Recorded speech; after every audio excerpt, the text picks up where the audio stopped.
you can see how the rhetoric that they use kind of leads to this sort of result. They consistently will say things like punch a fascist, kill a fascist. They consistently called Charlie a fascist for holding his beliefs and positions. Which shows how pig ignorant they are. Right. Well, they don't know what a fascist is. No. Yeah. If they met a fascist, they'd have feared for their lives. But Charlie Kirk wasn't a threat to anybody's life, just the opposite. He laid down his life, so to speak, for things he believed in. Well, he was the others. antithesis of it. He was the epitome of liberal democracy, because he was, I'm going to debate and discuss these ideas with you, as opposed to taking them by force because might is right. And that's I couldn't agree more with what you said. And this is, it's emotional. It's an emotional feeling, and you've got to check yourself and make sure you're not radicalising yourself. But as you said, he was a pretty normie conservative who held a lot of really mainstream views. Most of his views were mainstream. And the celebration of his death, when all he did was talk about them publicly, makes you realise, oh, these people want me dead. That's the only logical conclusion, because he wasn't someone who projected force. He wasn't aggressive. He wasn't violent. He wasn't any of the things that they've used to excuse the glee in his death. He's a conservative who talked about it publicly.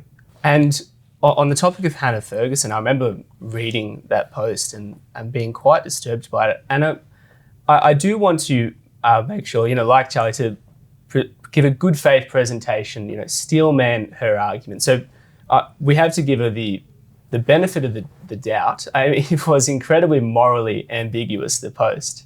And I think a lot of people thought it was horrible. I can totally see why they did. But she technically kind of said, I think it was one of her opening lines, like, I am not glad that Charlie Kirk was shot in the neck during broad daylight.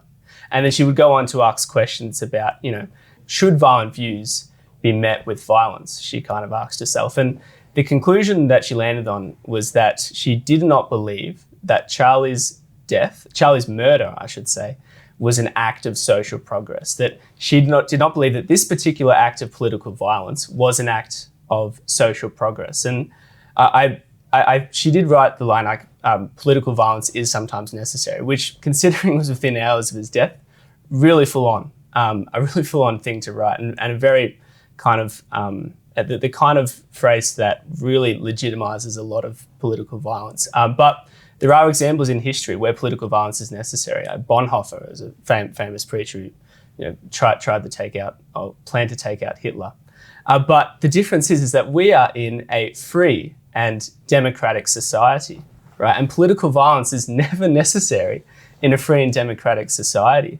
But her last line is what really shook me, what really disturbed me, because Hannah Ferguson has a very large platform. She's interviewed our Prime Minister, and she has been invited to the National Press Club.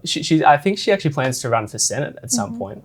And her last line clearly showed to me that she was aware of, or it was a really good insight into where progressives are, because she wrote, I respect and understand many of the progressives who disagree with me. Disagree with me on what?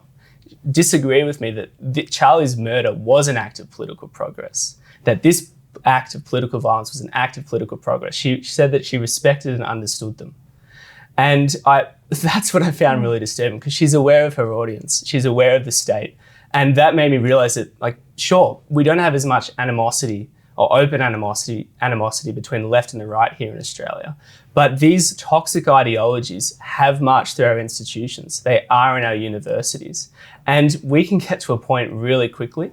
And like, the main difference, I think, between me and Charlie Kirk is that Charlie Kirk was really successful at getting into the public arena. He was world famous for it, right? So does that mean that the moment I start experiencing success, or the moment the right starts experiencing success, that okay, now it's time to engage in acts of violence because we're no longer winning in the debate of ideas? Like, is that the difference between me and Charlie Kirk? And I really think we should do everything in our power, politicians, leaders, political commentators, to consistently reinforce that these are toxic ideologies and that political violence is never necessary in a free and democratic society.